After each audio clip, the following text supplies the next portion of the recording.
આંતરરાષ્ટ્રીય સહકારિતા વર્ષ 2025 અમીરગઢ તાલુકાના સાવનિયા ખાતે સહકારી સાક્ષરતા શિબિરનું આયોજન કરાયું. આંતરરાષ્ટ્રીય સહકારિતા વર્ષ 2025ની ઉજવણીના ભાગરૂપે national bank four agriculture and rural development એટલે કે નાબાર્ડના ડીડીએમ બનાસકાંઠા દ્વારા અમીરગઢ તાલુકાના સવનિયા ગામમાં સહકારી સાક્ષરતા શિબિરનું આયોજન કરાયું હતું.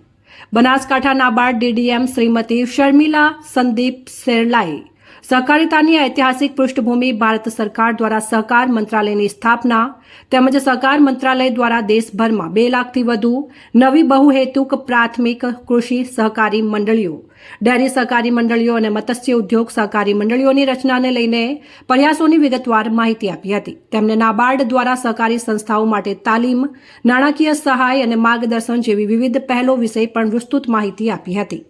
શિબિરમાં માનવ કલ્યાણ સેવા સંઘના નિયામક જયંતિભાઈ ભાટિયાએ સહકારિતાના આધારભૂત સિદ્ધાંતો તથા ગામડાઓના સમૂહ વિકાસમાં સહકારી સંસ્થાઓના મહત્વ પર ઉપસ્થિતોને માર્ગદર્શિત કર્યા હતા. તેમણે સહકાર ક્ષેત્રમાં જાગૃતિ વધારવા આ પ્રકારના શિબિરોની જરૂરિયાત હોવાનું જણાવ્યું હતું.